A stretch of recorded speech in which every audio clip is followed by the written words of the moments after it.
CST, un autre visage du célèbre aventurier que l'enquête de la radio-télévision suisse, RTS, dévoile, rapporte Le Parisien.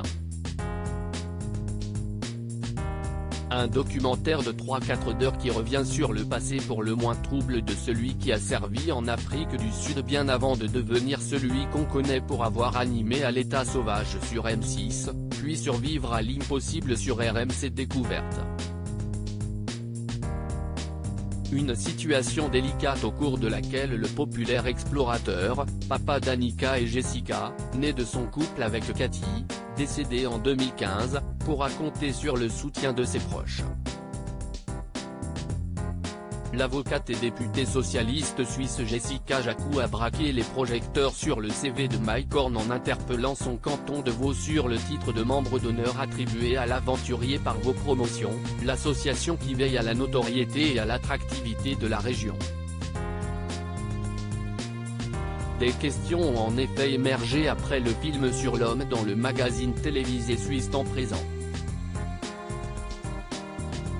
Il revient notamment sur la jeunesse de Mike Horn, né en 1966, à Johannesburg, en Afrique du Sud.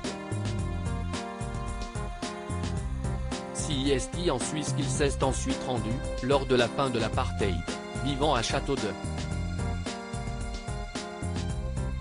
Parmi les nombreuses opérations militaires qu'il a effectuées, Mike Horn aurait rejoint volontairement le bataillon 101, qui a sévi dans l'actuelle Namibie, lors de la guerre à la frontière sud-africaine. Il avait été surnommé bataillon assassin par Sam Nujoma, le premier président de la Namibie, l'accusant de tuer ceux qui s'opposaient au régime d'apartheid. Mike Horn se justifie face à ces accusations. Mike Horn s'était personnellement adressé à la production de Temps Présent dans une lettre, expliquant n'avoir fait qu'obéir aux ordres dans le cadre de son service militaire obligatoire.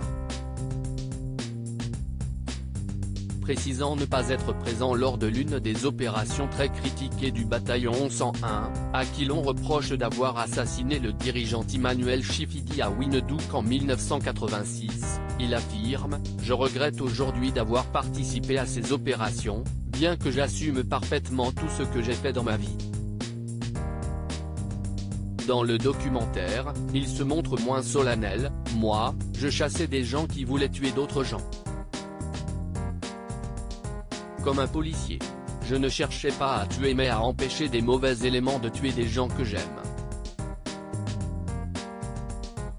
Il précise aussi que les expéditions militaires faisaient partie de sa vie comme aller acheter des croissants.